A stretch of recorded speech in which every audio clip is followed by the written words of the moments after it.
Thank you all. So I first presented at Current Concepts at the 12th annual Current Concepts. This is the 29th. Barry invited me when I was a fellow, when I was planning on joining New Mexico Art Institute, to come out and talk. And I talked about the future of cardiovascular medicine and talked about TAVR. It had been done for about 3 years at that point by Cribier, who died this year. He was one of the greats in the field, just an innovator. And I came out as a guest and talked here and joined the practice the following year. You know, and the change in the course of my career of what we're doing is absolutely remarkable, just in terms of technology and procedural techniques. And you know, I've been very privileged to be part of a group that has believed in the procedural advancements and has been able to further treating patients that never would have been treated before. I hope this lecture is fun. It's a little bit technical and nerdy, which I consider fun, but if you guys want to sleep, that's okay. I might wake you up, but the goal of this is to discuss patients that were otherwise untreatable before this, who we've been able to treat in the last couple years, and the prevalence of these patients. Last weekend, I rounded in the hospital. I was on call, and we had 2 patients with critical aortic stenosis on mechanical support, which was unheard of before this. And these are patients that one of these cases I presented at a meeting in Boston, and was told by a surgeon from a very prominent structural program that this patient never would have been treated in their institution. And it's because of pushback that comes from the administration because of utilization. And you know, I give Lovelace a whole lot of credit for never giving us pushback on our utilization with individual patients, because we are good stewards, because we're responsible with the patients that we treat, because our outcomes are excellent with these patients. When we decide that this is a patient that needs a full court press, like you're going to see in the patient that I'll talk about, one of the patients, that we have a supportive administration as well. So it makes furthering the treatment for these patients possible and successful. So with that preamble, I'll start here. These are my disclosures, my pertinent disclosures. People know this is just such a happy picture of Mick Jagger. I love it. And I guess this is post-TAVR, because he's just saying, I love my TAVR. And he kind of was responsible in 2019 for really popularizing TAVR, and everyone knows Mick Jagger, and everybody knows that he got a TAVR. And at this point, probably most of you in here are well familiar with TAVR, and a lot of people are stunned when I meet with them that we would even consider cutting them open to replace an aortic valve, because it's gotten to the patients, and the patients are well familiar with TAVR, and they want TAVR as the first-line therapy. I mean, it's very different from even a few years ago, when we could only offer TAVR to the highest risk patients with restrictive risk for surgery. Partner 1 trial, the initial trial for TAVR, was done on patients comparing TAVR to medical therapy, because these are patients that never would have gone to surgery, weren't considered for surgery, were truly restrictive risk. And then we were able to offer TAVR commercially to patients that were at a super high risk for surgery as an alternative. Now it's offered to all patients within reason, understanding that the valve will fail, and you have to compete with mechanical valves in younger patients. But we're able to expand and expand. The procedure takes 30 minutes on average, and the procedure itself takes about 10 seconds, because the rest of that's setup. And so it's a very standard thing that we just factor into our days. The hostile anatomy is a conundrum here, where when we assess patients for TAVR, we do a CAT scan, we do a cath, and we look at problems that can happen. We're able to attenuate a lot of the hostile anatomy, but there are certain things that need to go to surgery. The excessively large aortic annulus, where there's no valve that'll fit to that. Effaced coronary sinuses, where those coronaries that are going to sit behind the valve won't get blood flow. There are techniques and technologies that are available to mitigate that coronary flow. But we also then have to plan for the patient's future. When we put another TAVR valve inside the TAVR valve, that becomes a tube. And if you have coronaries that are barely getting blood flow behind the TAVR valve, when you have a tube and those leaflets are pinned up, then suddenly that tube excludes the coronary arteries. And so we have to plan for that. Sometimes we anticipate that the technology will come along to handle that. But a lot of times we do have to upfront plan for that, both in where we position the valve and whether we send that patient to surgery or not. The whole concept of shark tooth calcification is an unpredictable thing that can cause the patient to die if you perforate the annulus, if you rupture the annulus of the heart. And then I'm gonna offer a case presentation on a patient with a small and calcified sinotubular junction, and that's where the aortic sinuses come up and meet with the aorta. That will interact with your TAVR valve balloon, and if you injure that, the patient will dissect and possibly rupture the aorta. And then diseased access vessels. Well, sorry. Okay, so TAVR and hospital anatomy. I just have. Are you able to play that video? Good. So this is supreme calcification, and I'm trying to put a sheath up there to dilate this. This is actually my patient, and you see the entire aorta and iliac system moving with the catheter. We're able to treat diseased vessels now through intravascular lithotripsy, which is just like lithotripsy for kidney stones, but you shock and you administer high power ultrasound to the vessels, and then we just go right back on it. When it looks like this, we treat it with those balloons and pass the sheath right on up. And so we're able to treat patients that would have otherwise gone to surgery. That device down there, underneath my statement of addressing anatomical complications, new techniques, that device is called the shortcut device. And what that does is that goes in and that lacerates the leaflet of the native aortic valve to spread it open so that when you put the new TAVR valve in, those leaflets don't occlude the coronary artery. What we're able to do now is pass a wire across that and burn that, and it's a totally jerry-rigged way of taking care of effaced coronary sinuses and the low coronary arteries. We've done that on one patient for a mitral valve, but this shortcut device, it takes not a lot of time, and it allows you to treat, again, patients that can't be treated currently. This patient, however, was a 62-year-old, absolutely wacky lady from Durango, who she presented on transfer from Durango after she had a PEA arrest requiring CPR while she was at work. She was intubated on pressors with pulmonary edema, and we medically managed her. She was known to have critical aortic stenosis, so we didn't need to put any mechanical support on her. We saw her in 2020. And recommended surgery due to her small anatomy. This specifically the sinotubular junction that measured much smaller than the deployment balloon. So if the deployment balloon for the valve interacted with that, we were very, very worried that we would either rupture the aorta or tear the aorta and cause dissection. And it was circumferentially calcified. She refused surgery at that point, and so then she went to 4 other structural heart centers all over the place. Some in very big cities, and they all recommended surgery.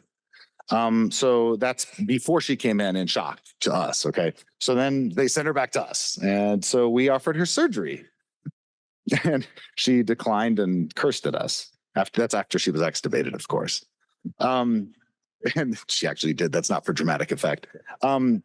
And so we then decided to plan a high-risk TAVR on her and discuss how we're going to get this TAVR valve in. This is her valve. She had a mean gradient of 73, which is profoundly high with moderate AI. This is a standard workup here. And you see the sinotubular junction. Let me see if I have a pointer here. I don't know if I have a pointer. Oop, there we go. Sinotubular junction right there. Circumferential calcification, it's right here. And so the balloon, if it interacts with that, and this calcium here is kind of the ring from the side. If the balloon interacts with that, we were very, very worried. The smallest valve that we have is 20 millimeters. So it's a 20 millimeter balloon and a 17 millimeter sinotubular junction. So it was very, very worrisome. And so we start kind of planning and thinking about this. And so how do we manage this? There was a paper, small paper, that was published out of Australia looking at how to deploy. What we do now is we deploy based on volume, and we put the volume of the balloon in based on the size of the valve. And so you start a pacemaker to basically stop the heart, and then you just push the full volume into the balloon and expand the valve to a certain size. That's the standard way of deploying a TAVR valve. But in this case, for high-risk anatomy, for sharp calcium, for really protuberant calcium, for places that you are very worried about rupturing, you actually watch the pressure that that balloon's exerting on the anatomy, on the calcium that may be pushing into it, and you deploy it to 6 atmospheres. And in this case, in this study, there were no ruptures from this high-risk anatomy. So we took this knowledge and planned out how we would deploy this valve, anticipating that that circumferential calcium would exert pressure that we would detect if we were in trouble. And so we went ahead with her TAVR. You see over here, the calcium, that's very scary right there. And that if that interacts with the balloon, that's going to rupture her aorta or cause a dissection. And here is the valve. And what we decided that we would do is deploy the valve very low. Typically, you want this marker to be right at the annulus, so a little bit higher. But she's so small that we had to really squeeze. This is a 20 millimeter valve, which is appropriately sized, but we should not be able to deploy this. And so then with a lot of prayer, we then deployed the valve. So here's the valve deployment. And what we did is we edged the balloon a little bit forward. We positioned the balloon a little bit deep, so there's no interaction here. You see the shoulders of the balloon are not touching that sinotubular junction. And we deployed it to 6 atmospheres, not the full volume that we would normally deploy it. So then the valve isn't really, fully deployed. But then we advance the balloon in so there's no interaction with that sinotubular junction, and we deploy it a second time. So you see over there in the panel to the right, the full deployment of the valve worked perfectly. There was no leak, and she had a very low mean gradient. So problem solved. The problem here, though, and you never want to prematurely high five. Of course, that should be a rule for everything. But we prematurely high five because before she was getting ready to go home, she had complete AV block and ventricular standstill and passed out. She was still on telemetry, and we found it and put a pacemaker in her. So that's an adverse outcome that happens in about 5 to 10% of patients. But it was simply because we deployed the valve low. I talked to her about that as a risk of low valve deployment. And she's doing great to this day. She's asymptomatic. She's up in Durango. And she is very thankful for this. And she had no more obscenities to throw my way when I saw her in follow-up. All right. So we're going to go on and kind of talk about each valve and ways that we're able to innovate and treat in patients that couldn't necessarily be treated before. So I'm actually going to move to what we're doing in MitraClip, or in mitral transcatheter edge-to-edge repair. MitraClip was the standard way that we've always treated for a long time. MitraClip, the downside is that it's relatively rigid. And we had some signal that because the valve would move on this relatively rigid object after we would clip the valve and repair it, as you see in the bottom panel, that there would be some progression of mitral regurgitation. And furthermore, with that rigid and non-mobile repair device, we were a little bit restricted with being comfortable for pushing the envelope on these. And so then there was the release of the Pascal device, which this is a nitinol device that it conforms to the anatomy and moves with the moving heart more. So if you watch it after deploying it, it's actually opening and closing with the valve. And the thought was that we would be able to deploy it more aggressively to meet the needs of patients. Well, along comes a patient, 84-year-old, who'd had symptoms for 10 years of mitral regurgitation, and then had significant worsening over the last few months with marked limitation of her exercise tolerance, and she was referred for definitive management of her long-time mitral valve regurgitation.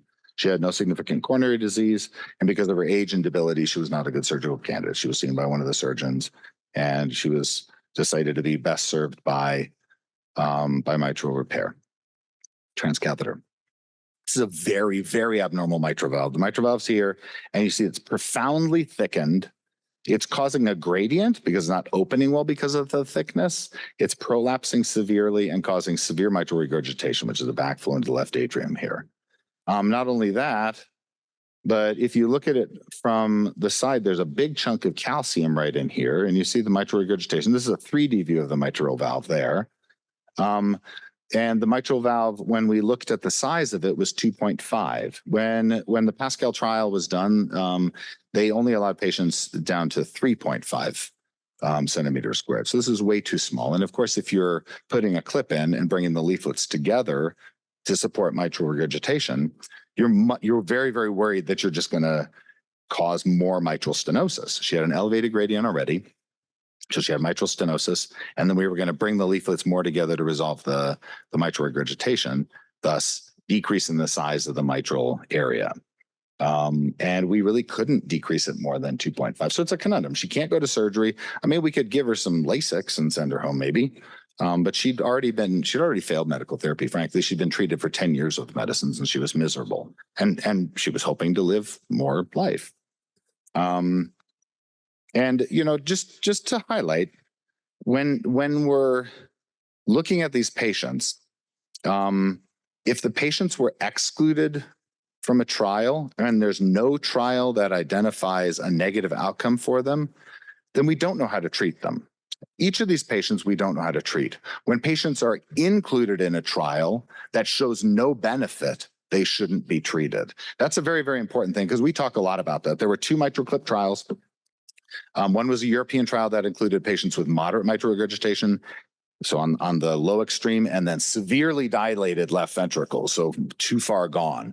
And using a MitraClip to reduce mitral regurgitation in those patients didn't benefit. However, when you narrowed that group to severe mitral regurgitation and smaller ventricles that are failing, there was a benefit to reduction of mortality and hospitalization. So it's very important if you're going to be an academic cardiologist that applies the data well, and doesn't just do haphazard care, that we apply the trial data that we have to tell patients that we're going to benefit them. And so it's very important then that any patients that we push the indications on, that they weren't trialed, that we don't know what to do with them because there's no trial that actually tells us that answer. So each of these patients is like that. So the mitral stenosis we see there, you see the mitral valve in detail here. You see very, very thickened, calcified, and bileaflet prolapse here. And we're going to try and actually place a clip here and not affect the mitral valve area. So you see it there. These are real views from this patient. These are the type of transesophageal echo views that we get from our anesthesiologists. They're phenomenal, and they make the job of a structuralist very easy. This was the planning. Our partners at Edwards with planning this out didn't say that there's any red flags here, but they didn't add the mitral valve area wherever that is. The mitral valve area would have actually been a red flag, but it's really nice that they didn't put it on there because then so well, there's no red flags here. And we of course discussed this with the patient. I told her I'm not sure if we're going to benefit. The mitral transcatheter edge stage repair, we have the ability of actually doing the repair and then assessing. And if it was excessive gradient or excessive reduction in the area, we would be able to detect that and remove it and then say, okay, we can't help you.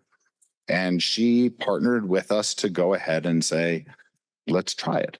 This is actually the Pascal device there. And you see us opening and closing the clasping device there to grab the leaflets. We're testing it just before we cross the valve. I mean, every single person in this room can see that. It's really cool. And so we passed that across, and this is after we closed it and released it. We assessed, the gradient wasn't bad, and it reduced the mitral regurgitation.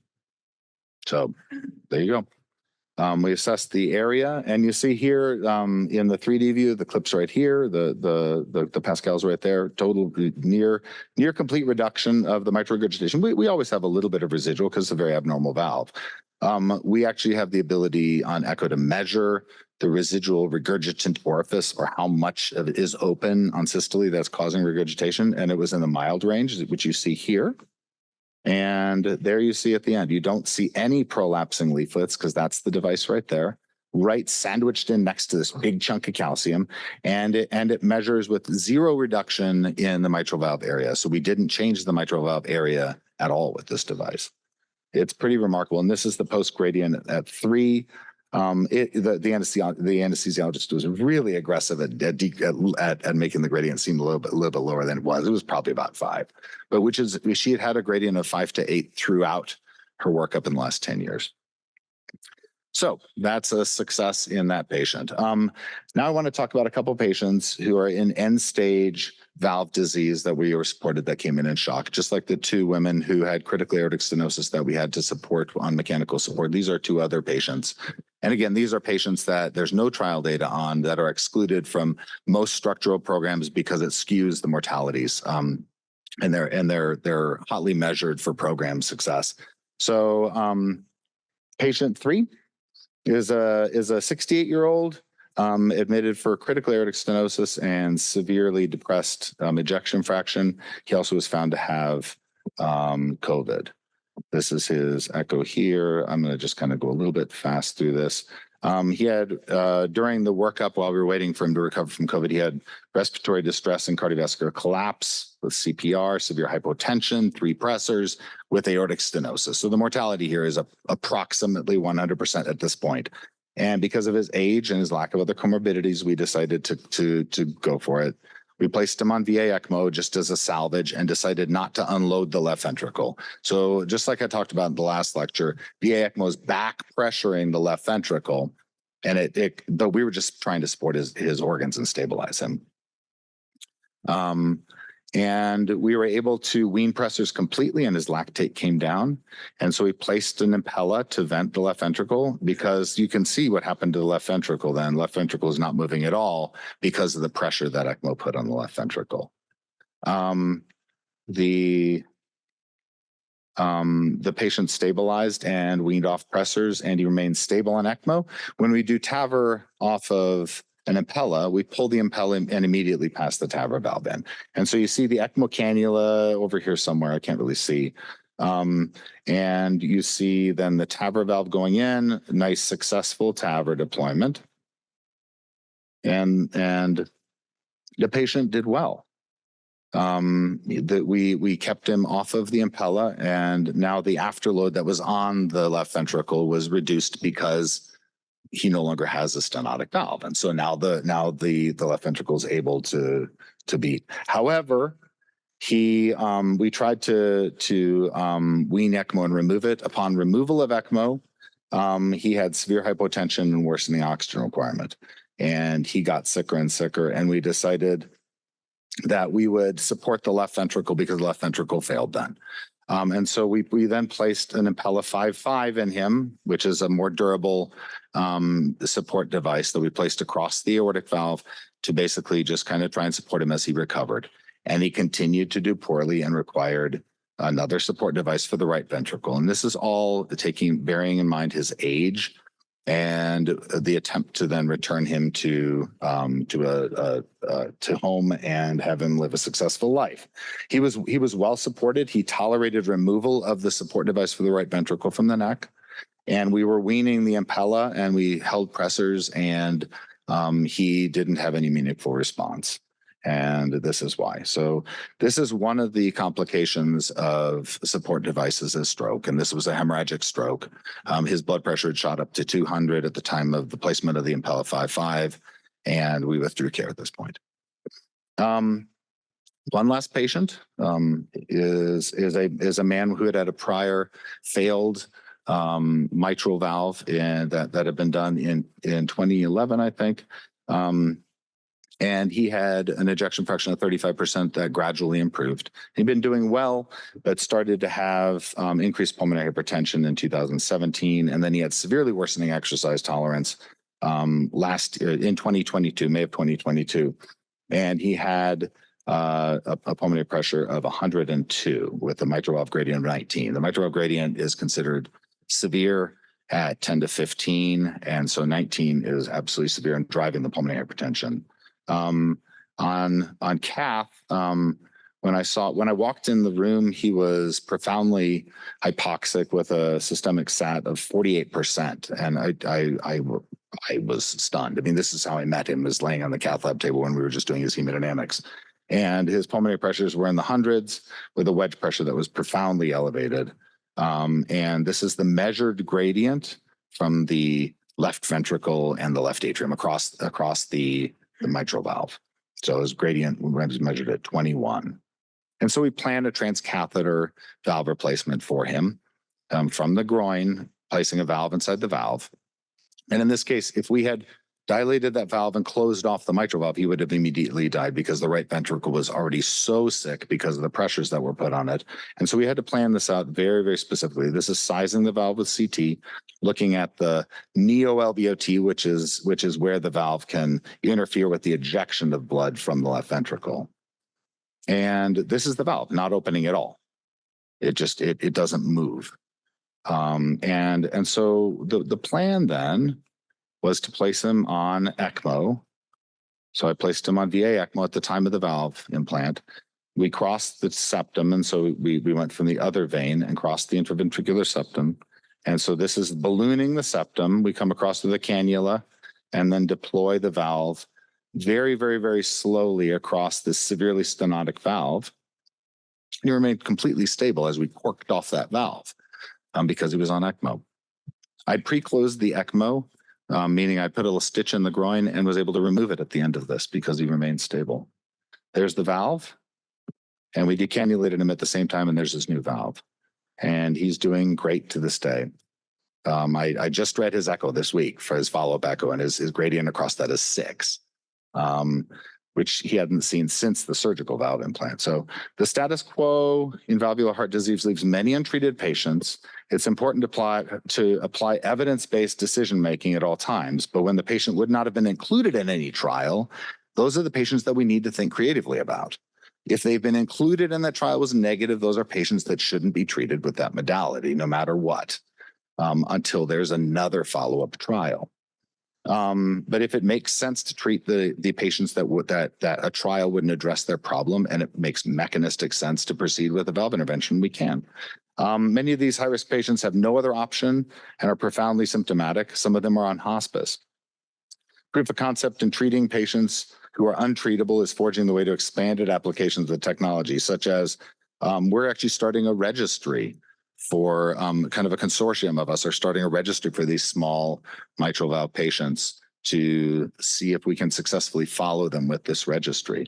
And in the next year, we're going to be able to actually see people who were otherwise untreatable with severe tricuspid regurgitation that's causing end-stage right heart failure with severe debilitating ascites, edema, hepatic failure, and actually treat them with a novel valve. And if you actually go over to the Edwards booth there, you can see the Evoque valve that has just been FDA approved, and we're super excited about being able to roll that out. So they have a model valve over there that we're going to be able to do probably in the next year, and then a de novo a de novo transcatheter mitral valve replacement. So mitral valve replacement in the native valve is being trialed, but some modality will be able to be used in the next year or two. So stay tuned for that.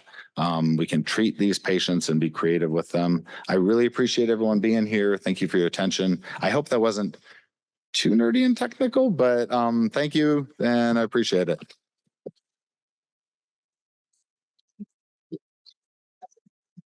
Are there any questions that I can address? Or do y'all want to go home?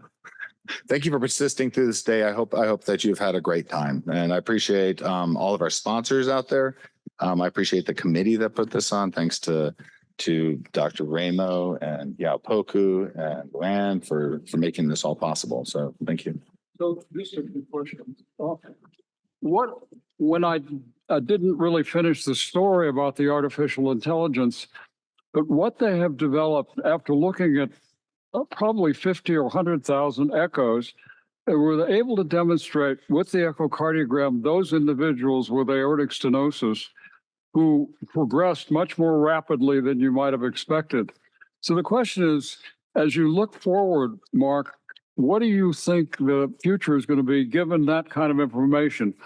Is the TAVR longevity, do we know about how long the valves will last?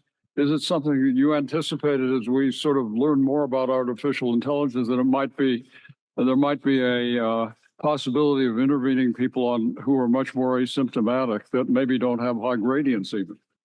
So one of the challenges, and it's a challenge in New Mexico, and it's a challenge probably across the United States, is these patients not being lost to follow-up. I think probably one of the greatest uses of artificial intelligence is actually data mining within the EMR to find the patients. One of the patients who is on mechanical support It was actually not on mechanical support because Jeff Kuntz did her TAVR yesterday.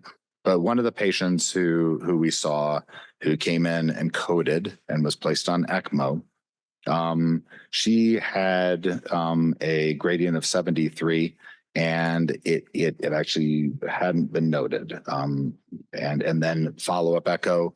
And so AI can identify the patients that are missed. The other patient had an echo in 2018 that showed severe aortic stenosis, and she didn't come back until she was coding. And so, identifying these patients both from the echo and from history is very important, and going through the EMR, because we all see patients, and by the time a patient is gone from our clinic after a week, we don't remember them. But the use of AI would be actually keeping these patients who are the highest risk, identifying the risk patients, and putting them at the forefront of our minds and our cues within the patient population. So I think there's a lot of population management benefits to that. The other thing, when we look at an echo, we look at the valve movement, because there's a lot of gradient that can be from the muscle causing it, and maybe even a dehydrated patient. And we'll look at an echo, and the first thing I look at is that valve opening and closing? Just like you guys saw in these pictures, does it open and close? If it opens and closes, it's probably not severe aortic stenosis. And then how calcified is it? And so those are also things that can be quantified by an AI overlay in an echo program, which is available. And they can say, hey, maybe there's a movement, the quantification of movement that you can do even on M mode. I mean, you diagnosed aortic stenosis from M mode, which is a one beam across the aortic valve, and you'd see an opening and a closing of the aortic valve, and you diagnose aortic stenosis when you wouldn't see it move. And that's something that nobody pays attention to now. Well, and actually, that's what this study looked at, is they looked at the simple M mode echocardiogram on about 50,000 people, and they saw characteristics that you and I, who read echoes, wouldn't consider very important. But the AI found them to be important. That's why I'm wondering, as time goes on, whether you'll be doing people who earlier. The other question, though, is what is the longevity of these valves? Do we have any idea? So you actually asked two questions there. You alluded to a question of treating people earlier, and that's actually being hotly examined right now. Assessment of or treatment with moderate aortic stenosis using TAVR, and then assessment of the left ventricular remodeling that happens with left ventricular hypertrophy and will affect their ability to recover and their ability to live free from heart failure after TAVR. If you can actually identify the patients that are at the highest risk for persistent left ventricular remodeling through strain imaging and things like that, tissue Doppler imaging, identify the patients whose left ventricles are being affected the most by the aortic valve, and treat those patients specifically, then we're going to be able to identify people much more than just simply using the gradient, which is kind of a real rough estimate of the true effect on the left ventricle. So identifying the patients right is still being assessed in studies. Now, the longevity factors right into that, because we don't want to treat a patient too early either with just treat all moderate aortic stenosis patients, because there is a certain timeline. Currently, guidelines state that TAVR can be used in patients who are symptomatic with severe aortic stenosis, which is identified based on the traditional parameters. And those symptomatic patients, we talk very, very carefully with patients to identify symptoms, because we feel strongly that we shouldn't treat them too early, because every valve has a time course from the time that you put it in to the time that it fails. And if we can push that downstream in their life a little bit, then that's probably better. Now, what that time is, we don't know, because every valve innovation is done anticipating that it'll preserve the longevity of the valve. The trifecta valve is a great example where the surgeons thought that the trifecta valve was going to be the best valve because that's how it was presented. Ended up being a disaster that failed early. But the new developments haven't been done in some sort of crazy new platform, but using the same platform. The leaflets of the valve that we use most now have been prepared to avoid calcification. They've been assessed in a rabbit model of calcification to look for advanced and aggressive calcification. And then they've also been used on the surgical valves for 7 years and have better success and better It decreased calcification at 7 years so far. So, we're hoping that the current iteration of the TAVR valve, the Sapien 3 Ultra Resilia, actually has 10 to 15 years of lifespan. And then we take somebody who's 70 and we say, you might need a repeat TAVR in your mid-80s.